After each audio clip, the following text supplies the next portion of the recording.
So when they said, okay, your kids can come back to school, but everyone has to wear a mask, I saw that email and I went, yeah, no, my kids ain't wearing a mask. So I emailed the principal and I said, my kids are coming back to school, but they're not going to be wearing a mask. And they said, well, then they won't be allowed to come into school. And so I sat there for about an hour. I have a computer just like everybody else, and I can look stuff up too. So I was curious. I said, well, I know I've heard Peter McCullough and Robert Malone and Simone Gold, all these PhD doctors say that if you can smell dinner through your mask, you smell dinner cooking through your mask, it is not stopping the virus. And what they mean by that is a scent particle is larger than the virus particle. Yeah. So if you can smell that, it's coming right through. So I go on the FDA's website and I look it up. What's their stance on a mask when it comes to stopping the transmission of a virus? And here's what it says.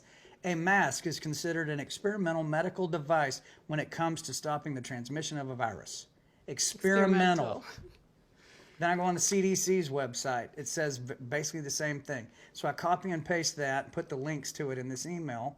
And then I went and pulled the Nuremberg Code, and I printed the whole Nuremberg Code off and put that on that. And the first thing the Nuremberg Code says is you cannot coerce, force, threaten, all these words, another human being to undergo a what? Experimental medical procedure. You cannot do that to another human being against their will. You can't con them into it, threaten them into it, force them into it. You cannot do it. And so I printed that. And then at the bottom I said, my kids will be coming to school without wearing masks.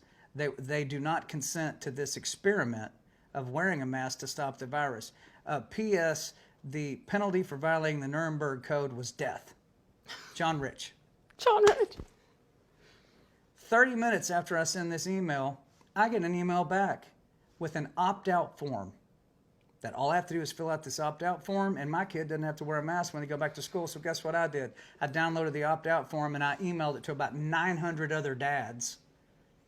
I said, all you got to do is fill out this form if you don't want your kid to wear a mask. And so they all, I don't know how many, it was the vast majority, filled it out. And their kids come walking into school, here you go, and turned in their opt-out forms, and they didn't wear masks, and the conversation was over. Oh. So the lesson is, these people that run things generally do not want to deal with you like that. They don't. If you look them dead in the eye and you say, no, now what?